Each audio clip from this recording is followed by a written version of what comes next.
छोटी मनु ने गुल्लक से सब सिक्के निकाल लिए और उनको बटोर कर जेब में रख लिया। घर से निकल पड़ी। पास में ही केमिस्ट की दुकान थी। उसके जीने वह धीरे धीरे चढ़ गई। वो काउंटर के सामने जाकर खड़ी हो गया और बोलने लगी, पर छोटी सी मनु पर किसी का भी ध्यान नहीं गया और न ही उसकी आवाज किसी को भी सुनाई दे रही थी।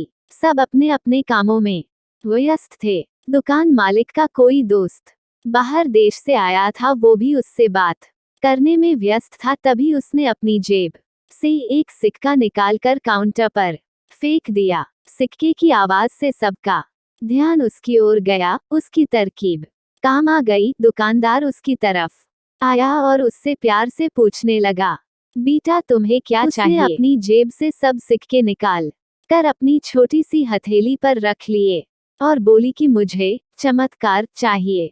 दुकानदार पहले तो समझ नहीं पाया, तो उसने फिर से पूछा। वो बच्ची फिर से बोली कि मुझे चमत्कार चाहिए। दुकानदार हैरान होकर बोला, बेटा यहाँ दवाई मिलती है, चमत्कार नहीं मिलता। वो बच्ची बोली, अगर यहाँ दवाई मिलती है तो चमत्कार भी आपके यहाँ ही मिलने चाहिए। दुकानदार बोला, बेटा लेकिन आपसे यह किसने कहा कि यहाँ चमत्कार मिलता है? अब उस बच्ची ने विस्तार से बताना शुरू किया अपनी तोतली जबान से। वह बच्ची बोली, मेरे भैया के सर में ट्यूमर हो गया है। पापा ने मम्मी को बताया है कि डॉक्टर 4 लाख रुपए बता रहे थे। अगर समय पर इलाज न हुआ तो कोई चमत्कार ही इसे बचा सकता है और कोई संभावना नहीं है। वो रोते हुए माँ से कह रहे थे, अपने पास कुछ बेचने को भी नहीं है, न कोई जमीन जायदाद है, न ही गहने। सब इलाज में पहले ही खर्च हो गए हैं।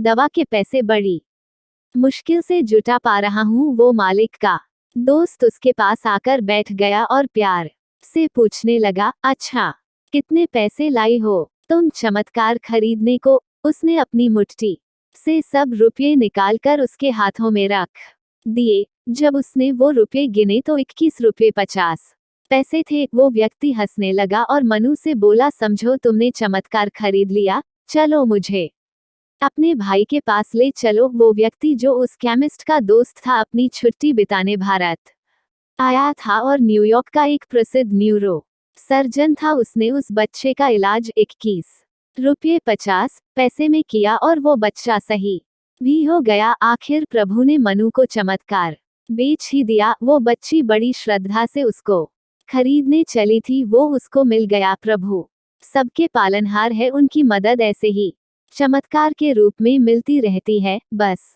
आवश्यकता है तो सिर्फ सच्ची श्रद्धा की, क्योंकि परमात्मा संसार के कण कण में है।